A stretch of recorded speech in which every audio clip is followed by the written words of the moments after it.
जी अस्सलाम वालेकुम। मैं हूँ अवैस सलीम और मेरे साथ आज मौजूद हैं वाजिद अली सैयद।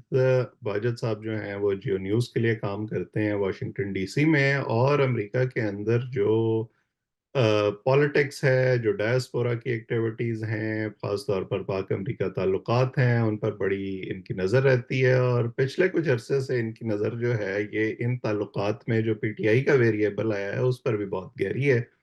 क्योंकि पीटीआई वाले पहले अमेरिका पर इल्ज़ाम लगाया करते थे कि उन्होंने इमरान खान साहब की हुकूमत जो है उसको गिरा दिया साइफर भेजकर। फिर उसके बाद उन्होंने अब लॉबिंग की शुरू कर दिया अमेरिका में। उस पर भी हमने इनसे कुछ अर्सा पहले बात की थी। अब वो ऐसे लगता है कि फ्रस्ट्रेट होकर कुछ पीटीआई के लोग अब उनका एहतजाज की तरफ रुख हो गया है। अभी हाल ही में उन्होंने एक एहतजाज आईएमएफ के दफ्तर के सामने किया है। एक खत भी लिख चुकी है उनकी जमात आईएमएफ को कि जी आप पाकिस्तान का जो कर्जा है वो तब तक ना दें जब तक इलेक्शन की तहकीकात नहीं हो जाती। अब एक जो हियरिंग है वो होने वाली है कांग्रेस में, जिसमें डोनाल्ड लू जो हैं वो पेश होंगे। उससे भी पीटीआई ने बड़ी तवक्कुआत वाबस्ता की हुई हैं। तो इन तमाम जो वाकयात हैं इनका वाजिद साहब से पूछना ज़रूरी है कि इनकी हकीकत क्या है और क्या जो पीटीआई की उम्मीदें हैं वो दुरुस्त हैं या नहीं। तो वाजिद साहब आपको बहुत शुक्रिया वक्त देने के लिए। Thank you for having me. मेरा ख्याल है कि हम जो एक इवेंट हो चुका है उससे शुरू करते हैं। पहले हमने देखा कि पीटी हमने बल्कि इलेक्शन से पीछे थोड़ा सा चले जाते हैं। हमने वो ऑडियो लीक सुनी जिसमें तैमूर झगड़ा और मोहसिन लगारी जो पंजाब और केपी में वज़राए ख़जाना थे, खैबर पीटीआई के, वो शौकत तरीन से बात कर रहे हैं, उनके फेडरल मिनिस्टर साबका जो उस वक्त हो चुके थे उनसे। और इस पे गुफ्तगू हो रही है कि कैसे पाकिस्तान का जो आईएमएफ प्रोग्राम है उसको जॉपर्डाइज किया जा सकता है। बड़ी तनकीद भी हुई है उस पर, लेकिन उन्होंने उसको जस्टिफाई किया। फिर उसके बाद अब उनकी जमात ने एक फॉर्मल खत लिखा आईएमएफ को कि इलेक्शन की तहकीकात हों। और मैं ज़ाती तौर पे समझता हूँ कि तहकीकात होनी चाहिए, क्योंकि अगर कोई किसी को एतराज़ है, अगर धांधली के इल्ज़ामात हैं तो उनकी तहकीकात होनी चाहिए। लेकिन इसमें आईएमएफ क्या किरदार अदा कर सकता है इसकी मुझे समझ नहीं आई। ज़रा आप मुझे समझाएं और आईएमएफ ने उनको क्या जवाब दिया है, थोड़ा सा उस पर भी रोशनी डालें। इस बात की तो वैसे आईएमएफ को भी समझ नहीं आई। हम्म। क्योंकि उनके मखसूस ह्यूमन राइट्स की वायलेशन वगैरह ये वो इस हवाले से बाहर होती है, लेकिन बेसिक बुनियादी ये था कि भाई हमारा आपके इंटरनल पॉलिटिक्स से कोई लेना देना नहीं है। We talk with the state.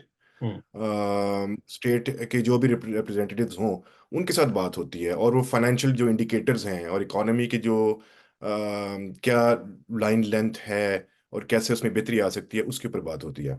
जब आपने जो जिक्र किया कि उस वक्त भी जब इन्होंने ये चालाकी करने की कोशिश की थी कि आप खत लिखें और आप उनको ये कह दें, तो जो टॉक्स हो रही होती हैं वो प्रोविंसेस के साथ तो हो नहीं रही होती, हम्म। वो तो सेंट्रल गवर्नमेंट के साथ हो रही होती है। तो उस वक्त भी सेंट्रल गवर्नमेंट जो अगर केयर टेकर की थी, या इवन जो पीडीएम की जो गवर्नमेंट थी उसके साथ फिर उन्होंने ना सिर्फ बात की बल्कि सक्सेसफुली की। हम्म। और उसी का ही अगर हम इसको पीडीएम 2.0 समझते हैं, तो उसी तरह का जो रिव्यू, अब सेकंड रिव्यू आ रहा है।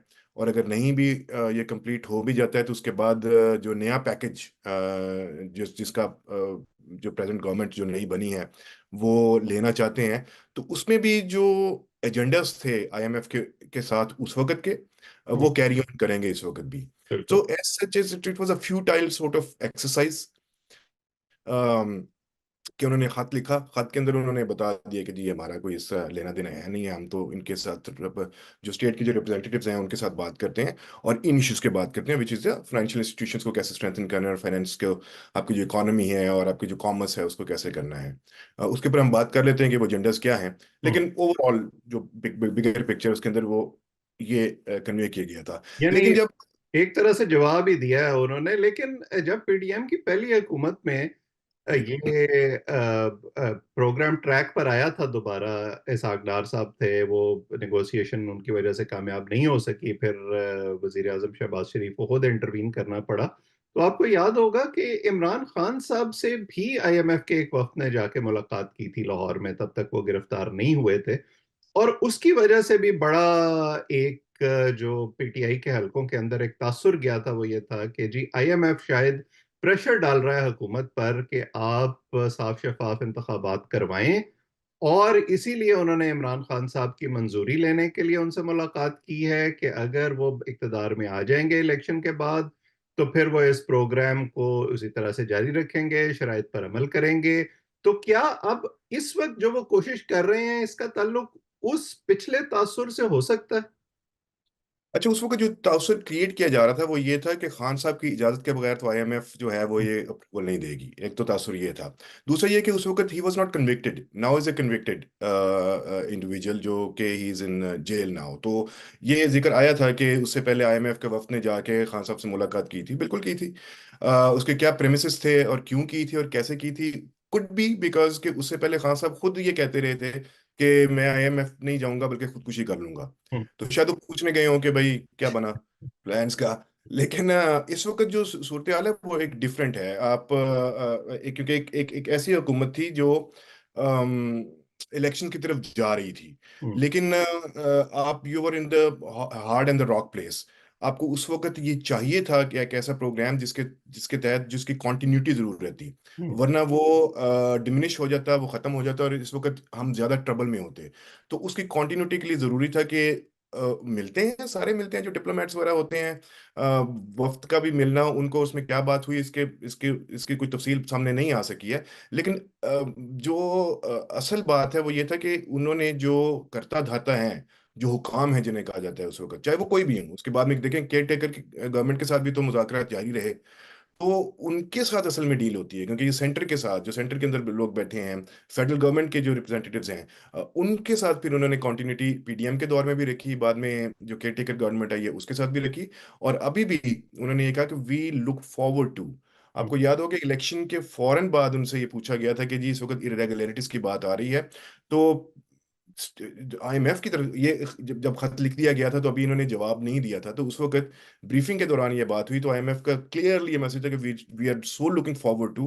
और हम सिर्फ इतना वेट कर रहे हैं कि जैसे ही प्राइम मिनिस्टर ने ओथ ले लिया हुआ था, तो हम्म। जैसे ही कैबिनेट अनाउंस होती है, तो उसके बाद हम अपना मिशन भेजेंगे। अब इसमें एक मेरे ख्याल है कि पॉइंट आउट करना जरूरी है कि हम आमतौर पे फाइनेंस मिनिस्टर पे डाल देते हैं, या जो गवर्नमेंट को लीड कर रहा है विच इज प्राइम मिनिस्टर, उनके ऊपर डाल देते हैं। लेकिन इस किस्म के जितने भी मिशन के हवाले से आईएमएफ के साथ, वर्ल्ड बैंक के साथ, या और इंटरनेशनल जो फाइनेंशियल इंस्टीट्यूशंस हैं इंक्लूडिंग द ईयू के साथ जो आपका जो चल रहा था, वो उसमें कैबिनेट ही मिलकर ये फैसला करते हैं कि हमने किस तरफ जाना है। हम्म। तो कैबिनेट की फॉर्मेशन का वेट करना, और फिर जैसे ही कैबिनेट अनाउंस हो गई उसके अगले दिन ही ये लोग पहुंच भी गए थे। सो दे वर वेरी क्या कहते हैं, प्रिपेयर्ड फॉर दिस, कि मिशन तैयार है, they just waiting for this thing to happen. और जैसे ही कैबिनेट अनाउंस हुई है वो वहां पर चले गए और अब जाके उस पर बात कर रहे हैं। दूसरी जो ब्रीफिंग हुई है उसके अंदर उन्होंने पॉइंट आउट ये किया कि हम इस वक्त सिर्फ फोकस कर रहे हैं जो कंटिन्यूड जो प्रोग्राम है। प्रोग्राम है। एक रिव्यू तो हो चुका था, सेकंड रिव्यू का अब वो होना है, तो वो सेकंड रिव्यू पे काम कर रहे हैं। बट आई थिंक दोनों parties realize from the Pakistan side and from the IMF side कि hmm. We do need a new and a larger वो प्रोग्राम। उसका तो वो जो हमारे नए वजीर खजाना है मोहम्मद औरंगजेब, वो बड़ा खुल के कह भी चुके हैं कि हमें एक लॉन्ग टर्म प्रोग्राम चाहिए होगा मीशत को दोबारा पटड़ी पर लाने के लिए, क्योंकि अभी तक भी हालात तो कोई अच्छे नहीं हैं। तो हाँ क्या यही वजह है कि ये जो पीटीआई के मतलब का जवाब नहीं मिला उनको, जी कोई हाँ। उस तरह का जो उनकी उम्मीद थी कि शायद कोई प्रेशर डाले आईएमएफ नई हुकूमत पर, वो नहीं हुआ। तो वो फिर एहतजाज की तरफ चल पड़े हैं। उन्होंने आईएमएफ के दफ्तर के सामने जो है एक एहतजाज किया है, तकरीर की हैं, इफ्तारी अरेंज की है। आप भी वहां मौजूद थे, तो जरा बताएं ना कि आपने क्या देखा वहां पे। हम भी वहीं मौजूद थे, बिल्कुल ऐसे ही है। और ज्यादा देर तक मौजूद नहीं रहे वैसे, लेकिन बिल्कुल थे। मैं उस तरफ आता हूँ। मेरा ख्याल है कि जब खान साहब ने या पार्टी लीडरशिप ने हम्म। आईएमएफ को खत लिख दिया, which again didn't make any sense कि आप क्यों लिख रहे हैं, हम्म। लेकिन चलें, जब लिख दिया उसके बाद जब कोई जवाब आ गया, तो उसके बाद से यहाँ पर जो डायस्पोरा के लोग हैं, जो पीटीआई के सपोर्टर्स हैं, उनका यहाँ पर ये इस किस्म का एहतजाज करना, वो भी आईएमएफ हेडक्वार्टर के सामने, you're an American Pakistanis, hmm. Right. आप अब इस वक्त एक तरह का, ये आपकी कंट्री है, ये आपकी कंट्री का एक इंस्टीट्यूशन है जो डेवलपिंग कंट्रीज को लोन देता है ताकि वो इकोनॉमी को स्ट्रेटन आउट कर सकें, फिगर आउट कर सकें कि आपने कैसे डेवलपमेंट की तरफ जाना है। तो उसमें अपने ही एक इदारे के सामने खड़े होके अपने ही बैक होमलैंड को जिस किस्म के स्लोगन्स, अब्यूसिव किस्म के स्लोगन्स यूज किए गए, जिस किस्म के वहां पर प्लाकार्ड्स और उसके अलावा बैनर्स उठाए हुए थे, वो बहुत ही बिलो द बेल्ट थे। जो अगेन जो नारे लगाए जा रहे थे बहुत घटिया किस्म के थे। जो हम्म। बैनर्स उठाए थे उसके ऊपर जो तस्वीरें लगी हुई थी वो बहुत ही चीप किस्म का थी, जो जिसका ना पॉलिटिक्स से लेने देना है, ना जो पाकिस्तान में हो रहा है उससे कोई लेना देना है, ना मेरा ख्याल है खान साहब से लेना देना है। इसीलिए शायद तर्जुमान है पीटीआई के रऊफ हसन है शायद, उन्होंने, अच्छा this is very convenient for the PTI leadership, hmm. कि जहां उनको फायदा हो कि हाँ जी प्रोटेस्ट तो होना था, हम्म। लेकिन जहां पे प्रोटेस्ट के अंदर कोई नेगेटिव वो एस्पेक्ट्स आ जाते हैं फिर कहते हैं नहीं उनका हमारा लेना देना कोई नहीं है। ये वो classic good cop bad cop वाली पॉलिसी है ना। जो लोग वहां पे मौजूद थे उनमें मेरा ख्याल है वो 25 से 30 होंगे, और वो भी ग्रेजुअली हुए, जो टाइम इन्हें दिया हुआ था वहां से बढ़ते बढ़ते बढ़ते बढ़ते वो हुए अच्छा, उनमें जो। ये बात बड़ी अहम है यहाँ पे। ये समझा जा रहा है कि जी शायद ये कोई ऑर्गेनिक प्रोटेस्ट हो गया। अब जितना मैं जानता हूँ और आप जानते हैं, यहाँ पे अमेरिका में जो प्रोटेस्ट होते हैं आपको बाकायदा इजाजत लेनी पड़ती है, आपको एक जगह मखसूस की जाती है कि आप इससे आगे नहीं बढ़ेंगे। क्या इस सूरत में भी ऐसा ही हुआ? बिल्कुल ऐसा हुआ होगा, बिल्कुल ऐसा हुआ होगा। मजे की इसमें जो जो बात है वो ये है कि ये एक Pakistan first group organisation sort of एक ग्रुप है जो पाकिस्तान फर्स्ट समथिंग के नाम से है, लेकिन उसके बहरहाल उसके अंदर पीटीआई के सपोर्टर्स मौजूद थे। हम्म। कुछ ज्यादातर डीएमवी एरिया से थे, लेकिन कुछ बाहर से भी आए हुए थे। So there were plenty of new faces. Hmm. लेकिन बहरहाल पीटीआई के सपोर्टर्स जिनको हम आप जानते हैं वो वहां पे मौजूद थे। और उसके अंदर खास तौर पे सजाद बरकी साहब वहाँ पे लीड कर रहे थे। उसके बाद फिर जो वो डॉक्टर गिल हैं वो वहाँ पर शहबाज मौजूद गिल। थे। शहबाज गिल वो वहाँ पर मौजूद थे, तो वो उन्होंने अपनी ओनरशिप तो ले ली। हम्म। लेकिन जब वहाँ पर जो एब्यूसिव किस्म की स्लोगन्स दिए जा रहे हैं, नारे लगाए जा रहे हैं, बैनर उठाए हुए हैं, उसको आप ओन करने को तैयार नहीं है। हम्म। सो ये कॉन्ट्रडिक्शन अगेन उसमें आ जाती है। हम्म। फिर ये है कि आपने लीडरशिप से पूछा नहीं है, लेकिन लीडरशिप का जब दिल करता है वो अपने आप को उसमें से काट लेती है कि नहीं ये तो मिसक्रिएंट्स हैं, हमारा इनसे कोई ताल्लुक ही नहीं है। और मिसक्रिएंट से मुझे खैर मेरा ख्याल है ये भी मेंशन कर देना जरूरी है कि एक छोटा सा ग्रुप था, लोग बाहर खड़े हुए थे, नारे नूरे लगाए, उसके बाद घर चले गए। हम्म। हवाया कुछ भी नहीं है उसमें। आईएमएफ के लोग थोड़े से परेशान हुए कि ये बाहर क्या जमगट्ठा इकट्ठा हुआ है, बट इतना ही हुआ। लेकिन अतः तारा ने इस्लामाबाद में बैठ के जो प्रेस कॉन्फ्रेंस कर दी, हम्म। उसके बाद से ये छलावा बन गया। हम्म। एक बात जो है वो कंट्रोल जो हो सकती थी वो हाथ से निकल गई। हम्म। तो ये उसका एक उनको भी तो मौका चाहिए ना निशानेबाजी का, वो भी तो रहते नहीं है असल में। मुझे तो पिछले कुछ दिन से ऐसे लग रहा है, खास तौर पे इलेक्शन के बाद से, कि नून लीग उस रास्ते पर चलने की कोशिश कर रही है जिस पर पीटीआई चल के यहां तक पहुंची है। ये बिल्कुल आप पॉइंट है, क्योंकि पीटीआई के दौर में सुबह सुबह जो इनकी सब सारे वुजरा की सबकी जो मीटिंग्स होती थी वो ये नहीं होती थी कि आपने अवाम को ये बताना है कि हमारी पॉलिसीज क्या हैं, हम आगे क्या करने जा रहे हैं। वो ये होती थी कि हुन अगले दिन है तुसी तंबी ला देनी है, वो कितने बुरे हैं।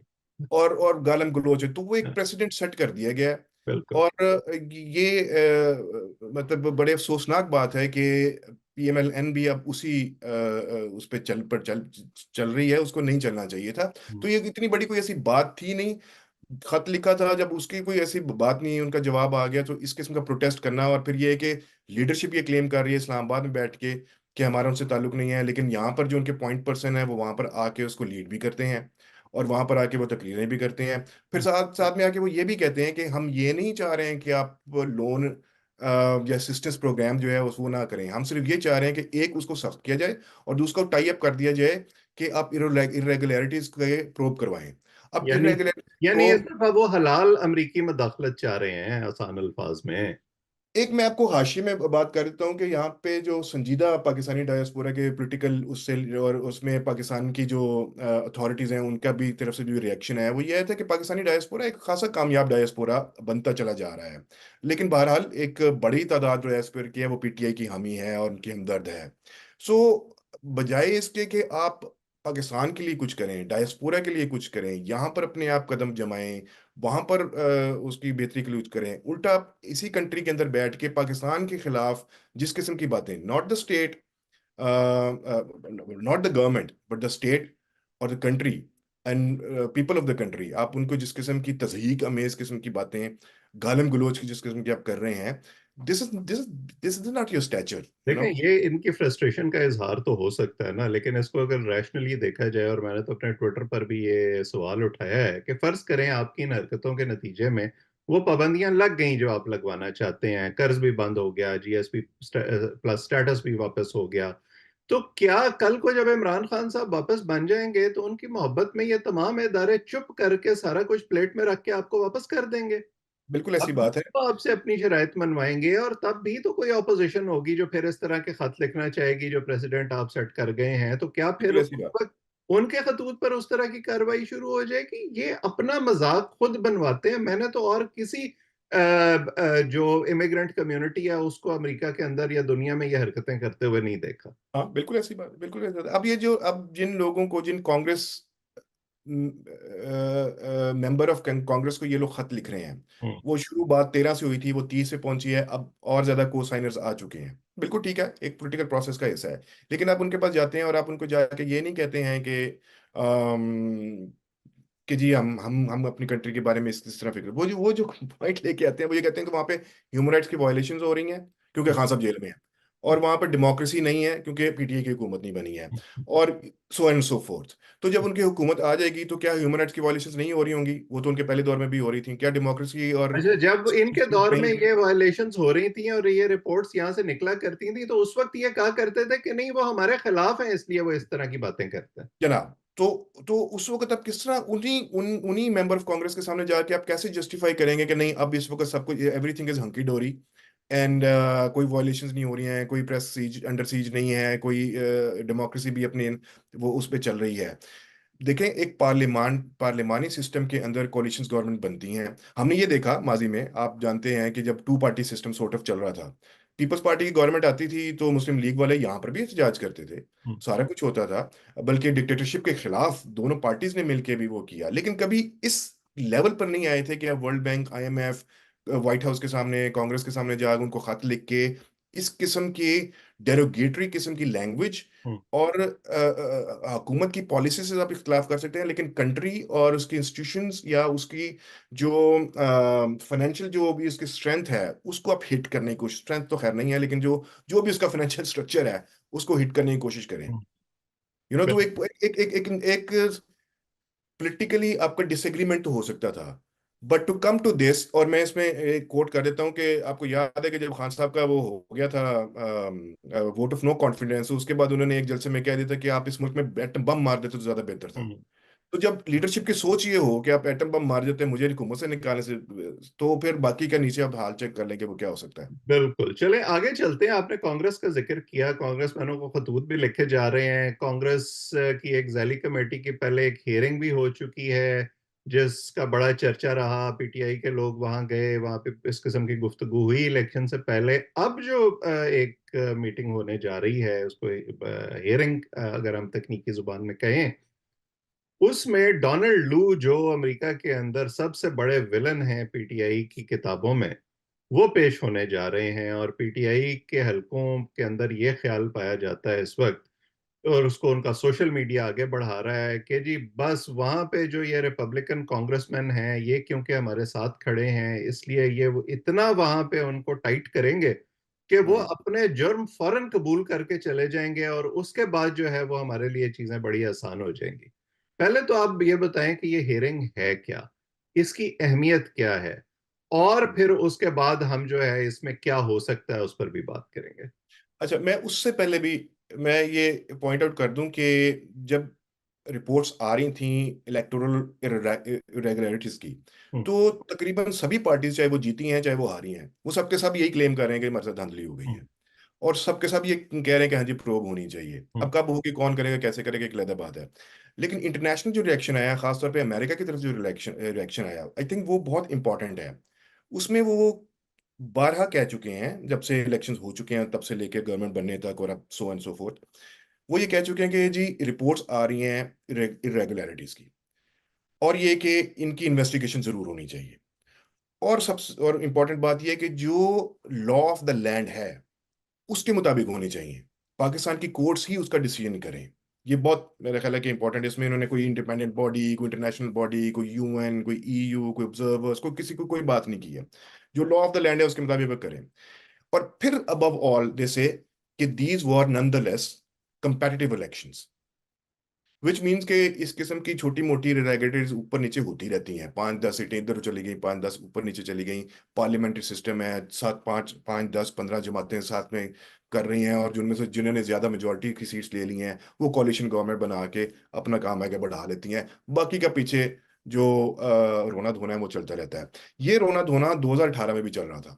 उस वक्त भी कंसर्न्स आए थे कि इरेगुलेटरी, मेरा ख्याल है कि उस वक्त ज्यादा कंसर्न्स आए थे, क्योंकि जो इंटरनेशनल ऑब्जर्वर्स गए थे, जो अमेरिकन ऑब्जर्वर्स गए थे, जो यहाँ पे एनजीओज और थिंक टैंक्स काम कर रहे थे, उनके जो रिप्रेजेंटेटिव थे, उन्होंने क्लियरली ये स्टेट किया था कि ये तो मुकम्मल तौर पे लपेट के हाथ में पकड़ाया गया है पीटीआई के कि चलें जी आप आके हुकूमत करें। इस दफा ऐसा नहीं है।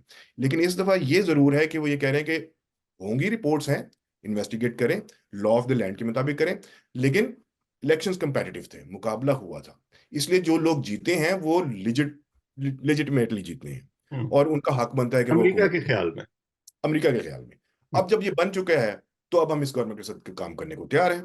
अब हम्म। आगे आपका जो डोमेस्टिक लेवल के ऊपर जो भी निटिग्रिटीज हैं, जो वो एब एंड फ्लो है, वो पोलिटिकली वो चल रहा है, वो चलता रहे, वो ठीक है, वो एक सियासत का हिस्सा होता है। हमारा से कोई लेना देना नहीं, हम तो स्टेट से बात करने जा रहे हैं। तो ठीक। ये एक मेरा ख्याल है कि ये क्लैरिफाई करना जरूरी है कि यानी अमेरिका। ये उस लॉबिंग एफर्ट का जवाब है जो ये कांग्रेसमैनों के और सेनेटर्स के जरिए करने की कोशिश कर रहे हैं। अब मैं इस पे आता हूँ कि हमें इसमें भी 2-3 पॉइंट्स हैं। हम्म। एक ये कि जिन पॉकेट्स के अंदर पाकिस्तानी डायस्पोरा, जिसमें टेक्सास भी आ जाता है, कैलिफोर्निया भी आ जाता है, न्यूयॉर्क भी आ जाता है, न्यूजर्सी, तो इन इन ये वो पॉकेट्स हैं जहाँ पर पाकिस्तानी इन्फ्लुएंशियल भी हैं, और वो अपनी जो रिलेशनशिप है विद देयर रिप्रेजेंटेटिव्स उसको एक्सप्लॉइट भी करते हैं और उसको यूज भी करते हैं। वो हम्म। बहुत अच्छी बात है। और वो पैसे के थ्रू भी होती है, ताल्लुकात के थ्रू भी होती है, कॉन्टैक्ट्स के थ्रू भी होती है, सारा कुछ होती है। लेकिन उसके अंदर ये लेके आना कि जी अब हमने 30 लोगों से लिखवाया है, अब तो एडमिनिस्ट्रेशन को पॉलिसी चेंज करनी पड़ेगी, ऐसा नहीं होता, ना ऐसा होगा। हम्म। वो तादाद कितनी भी बढ़ जाए, अब ये क्लेम करना कि ये हमारे खत लिखने की वजह से हो रहा है, ऐसा बिल्कुल भी नहीं है। और हम्म। इसको ना सिर्फ ये कि मैं कह रहा हूँ, क्योंकि हम एक अरसे से कवर करते आ रहे हैं, इस प्रोसेस को जानते हैं, बल्कि स्टेट डिपार्टमेंट ने खुद द अदर डे सेड कि ये एक रूटीन की कार्रवाई है। हम्म। इंडिया के अंदर इलेक्शंस हुए, बांग्लादेश के अंदर इलेक्शंस हुए, कहीं पे भी जहाँ पे आपका पॉइंट ऑफ कंसर्न है, अब वहाँ उनको बुला लेते हैं और कहते हैं जी बताएं अब क्या हो रहा है वहां पर। और चूंकि डोनाल्ड ल्यू जो असिस्टेंट सेक्रेटरी ऑफ स्टेट है, हाईएस्ट पोजीशन है, और उसके अंडर पाकिस्तान और सेंट्रल एशिया और साउथ एशिया आता है, तो ही इज द हाईएस्ट गाय। उन्होंने ही आके बात करनी है। ये अगर उनका नाम इस तरह रगड़ा ना दिया गया होता तो हमें आपको पता भी ना, मतलब हमें आपको पता होता, लेकिन बाकी आमतौर पे जनता को पता ना हम्म। होता। और मैं अभी 2-3 दिन पहले सोच रहा था कि ये बेचारा शरीफ आदमी रगड़ा गया वैसे, लेकिन अगर रिचर्ड बाउचर होता तो आपको याद होगा वो जाते थे, बिल्कुल। जाके बहस लेते थे। और वो जिस किस्म का उनका डिमीनर था, do you hmm. Remember that, कि वो किस किस्म के वो करेक्टर थे वो सारे के सारे। हम्म। तो ये ये जो हियरिंग है, इट्स इस तरह की part of the hearings normal even activity. हम इस बारे में पहले बात कर चुके हैं। इस तरह की हियरिंग्स मुख्तलिफ कमेटीज में, ये जब ड्रॉ डाउन हुआ है, फौजें अफगानिस्तान से वापस आई हैं, तो जी उसकी जी। रिव्यू मीटिंग्स में भी हो चुका है। उस पे भी और कई दफा हुआ, और उसके ऊपर बड़ा रगड़ा भी लगाया गया, ये भी ठीक है। और मैं रगड़े पे भी आता हूँ। तो अब ये क्लेम करना कि ये हमारी वजह से हो रहा है, तो ये ऐसा नहीं है, एक हम्म। रूटीन की कार्रवाई है। ये रूटीन की कार्रवाई इसलिए भी है, जो गुज़िश्ता से व्यवस्था में इसको करता हूँ, जो पहले बात हो रही थी कि जो इन्फ्लुएंशियल पाकिस्तानीज हैं, डायस्पोरा के जो अहम तरीन ऊपर वाले जो मलाई है, वो जहाँ के इन मेम्बरान के साथ उनके ताल्लुकात भी हैं, उनके अपने कैंपेन के लिए पैसे भेजते हैं, सारा कुछ करते हैं। आप हमें ये जेन में रखना चाहिए कि ये अमेरिका के लिए भी इलेक्शन का सवाल है। ये उनकी कॉन्स्टिट्यूशन के मेंबरान हैं। वो लोग इसलिए भी इनकी बात सुनेंगे, या जो टफ क्वेश्चंस उनको फेस करने पड़ेंगे जो फीड किए गए हैं, वो इनसे जरूर पूछेंगे डोनाल्ड ट्रम्प से कि अच्छा भाई, मैंने तो ये सुना है, आप इसके बारे में क्या कहते हैं। ये इलेक्शन का ईयर है, इसलिए भी ये लोग इसमें इंटरेस्टेड हैं कि चलें यार, अपनी कॉन्स्टिट्यूशन के कुछ लोगों को हमने सेटिस्फाई भी तो करना है। ठीक। प्रॉबली अगर ये इलेक्शन ईयर ना होता तो शायद इतनी जल्दी और इस तरह ये ना हो रहा होता। दूसरी अहम बात ये है कि जो अगेन जो बात फैलाई जा रही है कि एक तो हमने ये करवा दिया, दूसरा ये कि अब अब हम विंडिकेट हो जाएंगे। तो हो सकता है कि डोनाल्ड लू विंडिकेट हो जाए। हम्म। भाई उन्होंने तो अमेरिका की policy towards the religion, towards नहीं, द अगर कंट्री, वो हो गए तो फिर तो साजिश होगी ना। मैं वही कह रहा हूँ ना कि वो भी towards towards the region, towards the country, क्या अमेरिका की यूएस पॉलिसी क्या है, और अब हम किस तरह देख रहे हैं वो उसको डिफाइन करेंगे, वहां पर उसको एक्सप्लेन करेंगे। टफ क्वेश्चंस होंगे कि भाई वो एक बंदा पड़ा हुआ है, हाँ जी ठीक है वो इंटरनल मैटर है, हाँ जी हम उन पे ह्यूमन राइट्स पे बात कर रहे हैं, हाँ हम पे डेमोक्रेसी पे बात कर रहे हैं, हाँ हमने कहा है कि जी इन्वेस्टिगेशन होने के, हाँ हम प्राइवेटली पब्लिकली ये करते हैं, हम्म। सारा कुछ हो जाएगा तो मतलब इस किस्म का होगा। एक मुझे सिर्फ जो लग रहा है, क्योंकि ये पब्लिक हियरिंग होती है तो वहां पर लोग आएंगे, और हो सकता है कि पीटीआई के वो लोग आए, और ये हमारे साथी हैं जहां अली, उन्होंने ब्रीफिंग के अंदर पूछा भी था कि जिस किस्म की थ्रेट्स डोनाल्ड लू को सिंस इमरान खान ने वो उठा के और डोनाल्ड लू का नाम लेके किया है, उसके बाद से क्या यही लोग जब वहां पर आएंगे तो वहां पर कोई रकस तो क्रिएट नहीं करेंगे, या कोई सेफ्टी का इशू तो नहीं है, तो उसके ऊपर स्टेट डिपार्टमेंट ने कहा था कि नहीं, we take the safety of our diplomats very seriously. Hmm. ठीक है, तो मुझे एक ये है कि ये तो ये हो सकता ओपन है। हियरिंग है या इसके अंदर जो है वो बाकायदा कोई जैसे मैं बंदा होती है या मैं वो। इसी तरफ मैं इसी तरफ जो मुझे लग रहा है कहीं ऐसा ना हो, प्रॉब्लली होता है कि नहीं होता, मुझे ये लग रहा है कि वो टेस्टिमनी तक तो शायद उसको लेके चले, हम्म। लेकिन given this crowd as much as we know them कि ये वहां पर अगर कोई इन्होंने रकस क्रिएट करने की कोशिश की, तो हो सकता है कि वो क्लियर आउट कर दिया जाए, हम्म। और हो सकता है कि उसके बाद फिर वो इन कैमरा भी सेशन कर रहे हैं, क्योंकि अगर डोनाल्ड लू को सेफ्टी के थोड़े से इश्यू जिसको इंडिकेट किया है स्टेट डिपार्टमेंट ने, तो हो सकता है कि उन्होंने सब कमेटी की जो हियरिंग हो रही है, उनके जो मेंबरान है उनको भी बताया होगा, देखें दीज आर आवर कंसर्न्स। हम्म।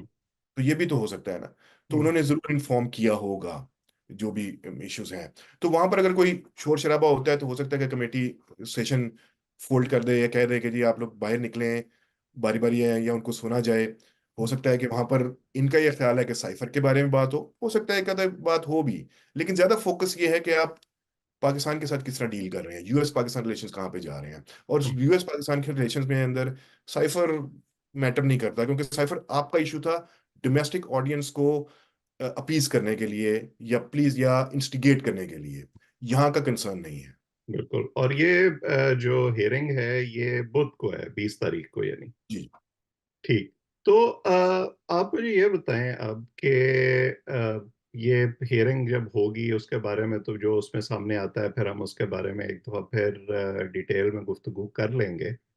लेकिन एक बड़ी अहम आपने बात की थी, आपने डायस्पोरा का जो एक सीरियस एक है चंक, उसके बारे में बात की। आपकी ज़ाहिर है पाकिस्तानी एम्बेसी के लोगों से भी मुलाकात होती है, आपकी यूएस एडमिनिस्ट्रेशन के लोगों से भी ऑफ द रिकॉर्ड मुलाकातें भी होती रहती हैं। तो ये सारा सिलसिला जो ये साइफर के बाद पिछले 2 साल में चलता रहा है, आपको लगता है कि इससे पाकिस्तान अमेरिका ताल्लुकात अफेक्ट हुए हैं किसी न किसी लेवल पे, या कोई फर्क नहीं पड़ा? ये अच्छा सवाल है, और मैंने इसके ऊपर थोड़ा सा काम भी किया है। हम्म। तो मुझे जो पता लगा है फ्रॉम बोथ साइड्स, एक तो ये है, मैंने इंडिकेट कर दिया है कि थोड़ी सी सेफ्टी के इश्यूज आए थे, क्योंकि डोनाल्ड लू को जो हमने सुना है सोर्सेज के जरिए भी और अदरवाइज भी, खासे जिस किस्म की ट्रेडिशनल जो पीटीआई की लैंग्वेज रही है ना, वो उन्होंने वहां पर इम्प्लॉय की उनको डोनाल्ड लू हम्म। के बारे में, विच अगेन वाज absurd कि उनको भी करना नहीं चाहिए था। लेकिन जब ये किक ऑफ हुआ, ये सारा थिएटर, तो उस वक्त तो शायद शुरू शुरू में इसके हवाले से बात की गई कि यार देखें ये एक पॉलिटिकल पार्टी है और उसकी लीडरशिप किस किस्म की बातें कर रही है और किस किस्म के इल्जामात लगा रही है, और अब तो जब स्टेट डिपार्टमेंट में कभी कोई बात आती है तो वो जिच कर जाते हैं और बड़ी इरिटेट होके कहते हैं कि यार देखें हमने एक दफ़ा नहीं, दो दफ़ा नहीं, 10 दफ़ा नहीं, आपको कितनी दफ़ा कहा है कि ये जो एलिगेशन लगा रहे हैं इनका ये झूठे हैं, और हमेशा ही झूठे रहे हैं। तो बड़े वादे तौर पे वो कहते हैं और बड़े इरिटेट होके कहते हैं। लेकिन ऑन द ग्राउंड पाक यूएस रिलेशनशिप के अंदर नहीं कोई ऐसा नहीं आया। उनकी जो ट्रेजेक्ट्री है, जो करंट गवर्नमेंट है, यहाँ की जो लीडरशिप है, वहाँ की लीडरशिप जो भी है, उसके साथ जो इश्यूज हैं, और खास तौर पे इश्यूज जो हैं वो बहुत सीरियस हैं बॉर्डर को लेकर अफगानिस्तान के साथ जो है, तो सिटी क्या आपका जो वो है, फिर आपकी अफगानिस्तान के जो रेफ्यूज हैं उस हवाले से जो चल रही है, फिर ये कि ग्रीन अलायंस का जो प्रोग्राम स्टार्ट किया गया है, तो इनको लेकर बहुत सीरियस किस्म की जो डायलॉग है वो मुसलसल चला रहा है। जो अथॉरिटीज, पाकिस्तानी अथॉरिटीज से मैंने बात की थी, इत्तेफाक की बात है कि मैं आपके ये प्रोग्राम पे सबसे पहले बता रहा हूँ कि डोनाल्ड लू की डोनाल्ड लू की ही अभी जो पाकिस्तान की जो एम्बेसी के जो करता धरते हैं, सारे जो एम्बेसडर हैं, उनके साथ मुलाकात होती है, रूटीन की मुलाकात होती है, ये मैं आपको बता सकता हूँ। हम्म। तो ये अगर किसी उर्दू अखबार में या किसी वेबसाइट पे छपे कि जी डोनाल्ड लू की दोबारा पाकिस्तानी एम्बेसी के जो लीडर्स के जो लीडरशिप है उनके साथ मुलाकात हो गया, तो ये एक वहां पर एक और लिया कैंडल जाएगा कि बन जाएगा। कैंडल बन जाएगा दोबारा कि जी डोनाल्ड लू फिर जाके मुलाकातें कर रहा है। तो लेकिन चूंकि ही इज द लीडरशिप ना हम्म। स्टेट डिपार्टमेंट के, हालांकि हमारी पाकिस्तान एम्बेसी की और वैसे हर एम्बेसी की मुलाकातें जो बड़ी डिवर्सिफाइड होती हैं। हम्म। उसमें ट्रेजरी भी आ जाती है, उसमें बाकी की जो ऑर्गेनाइजेशंस हैं वो भी आ जाती हैं, कांग्रेस तो है ही। लेकिन अगर स्टेट डिपार्टमेंट की कोई हाई टॉप की कोई लेवल है, तो उसमें नीचे के जो डीएपी हैं और डीएएस हैं और पीडीएएस हैं, और उनके अलावा जो ऊपर तक जब बात जाती है तो वो डोनाल्ड लू पे जाती है, क्योंकि he happens to be the assistant secretary. अब वो किसी और के साथ आप जाके नहीं कर सकते। वो चूंकि उस खित्ते के, उस कंट्री की को स्टेट डिपार्टमेंट की तरफ से देख रहे हैं और उस यूएस एडमिनिस्ट्रेशन की पॉलिसी को वही पुश आउट कर रहे हैं, तो मतलब उन्हीं की ही मुलाकातें हैं हम्म। जो होती आ रही है। मैं इसमें ये जरूर बता दूं कि जो मुझे सोर्सेज के थ्रू पता लगा वो ये है कि यही डायस्पोरा की जो ऊपर की क्रीम है, और उसमें से ज्यादा पीटीआई के जो हमदर्द भी हैं और हामी भी हैं, वो डोनाल्ड लू से अलग अभी मिल भी चुके हैं वैसे। अच्छा। और हो सकता है कि माफी मुफी मांग ली हो। तो बड़ी खबर दे रहे हैं आप। हाँ जी। क्योंकि जाहिर है इन लोगों के अमेरिका के अंदर भी तो इंटरेस्ट है ना, वो और इनमें से कई लोगों के पॉलिटिकल इंटरेस्ट है अमेरिका के अंदर, तो वो ये तो नहीं चाहेंगे कि वो जो है उस पे हरफ आए किसी ना किसी तरीके से। लेकिन जो एब्सोल्युटली। बुनियादी। जी। एब्सोल्युटली। मैं इसमें देखे ना, जब खान साहब ने कहा कि जी हमारी अमेरिका ने हमारी हुकूमत कराई है, तो पीटीआई के ही यहाँ के सपोर्टर्स थे, वो व्हाइट हाउस के सामने जाके कह रहे थे कि इसको रिस्टोर किया जाए। हम्म। भाई इन्होंने गिराई तो फिर ये कैसे रिस्टोर करेंगे? तो बिल्कुल। जब डोनाल्ड ने ही आपका गिरवाया, साजिश में शरीक था, तो फिर आप उनको जाके मिल रहे हैं और कह रहे हैं कि अब पहले आप इंटरवीन कर रहे थे और आपने गिरा दी, अब आप दोबारा इंटरवीन करिए और वापस लेके आए। तो मतलब दिस इज वेरी ये साइकोटिक किस्म ये की। वो कॉन्ट्रडिक्शंस हैं जो उनके फैन क्लब की समझ में तो आ सकती हैं, किसी और की समझ में नहीं आ सकती। लेकिन जो बुनियादी बात है ना, जिस पे हम आज की गुफ्तगू खत्म करते हैं, और हम गुफ्तगू का ये सिलसिला जारी रखेंगे, जब ये हेयरिंग हो जाएगी तो हम फिर बात करेंगे इस पर डिटेल में, क्योंकि जैसे आपने कहा कि अमेरिका के अंदर ये इलेक्शन का साल है तो बड़ा अहम है यहाँ पे भी। लेकिन अगर मैं सिर्फ एक पाकिस्तान। बात, मेरे ख्याल है कि लीडरशिप जब खुद जाके डोनाल्ड रू से भी मिल लेती है, या स्टेट डिपार्टमेंट के हायर और उनकी एक्सेस वहां तक है, वो दो हों चार हों, मैं उसके डिटेल में नहीं जाऊंगा, मैं नाम भी नहीं लेना चाहता, लेकिन वो दो हों चार हों, लेकिन उनको ये चाहिए कि ये जो बाकी के नीचे आपकी जो वर्कर्स हैं या आपके सपोर्टर्स हैं, उनको भी थोड़ा सा काम डाउन करें, और उनको इस किस्म की और फिर जो आईएमएफ के सामने जो हुआ उस किस्म की हरकतों से थोड़ा सा बाज रखें। देखें, अगर वर्कर्स काम डाउन हो गए तो फिर वो सोशल मीडिया स्टॉर्म जो ये अपने फायदे में इस्तेमाल करते हैं वो कैसे चलेगा। लेकिन बुनियादी बात जो हमारी सियासी जमातों को समझने की है ना, वो ये है कि आप अपने खारजा ताल्लुकात को डोमेस्टिक जो पॉलिटिक्स है उसकी खातिर दांव पर नहीं लगा सकते। और अगर जी। आप ऐसा करेंगे तो उसके फिर ऐसे दूर रस नताइज होंगे जो शायद आपके कंट्रोल में नहीं आ सकेंगे। It's a slippery slope. जब आप इट्स अ इकतदार स्लिपरी स्लोप। आ भी जाएंगे तब भी शायद फिर चीजें आपके कंट्रोल में उस तरह से नहीं आ सकेंगी। भारत। ये बड़ी बात है कि अभी तक एडमिनिस्ट्रेशन या उनके जो जो जो स्टेट डिपार्टमेंट है वो अभी तक उस बात को इग्नोर कर रहा है कि अच्छा यार एक पॉलिटिकल पार्टी का एक ने ये चलाया, और बस ठीक है यार, हम इसके बारे में बात नहीं करना चाहते। ये बड़ी बात है अभी तक। बिल्कुल। सो आज इतना ही। वाजिद साहब, आपका बहुत शुक्रिया। जो लोग हमें देख रहे हैं वो इस चैनल को सब्सक्राइब करें ताकि हमारी गुफ्तगू आइंदा भी आप तक पहुंचती रहे। कमेंट सेक्शन में अपनी राय से भी हमें जरूर आगाह किया करें। अब सबका बहुत बहुत शुक्रिया।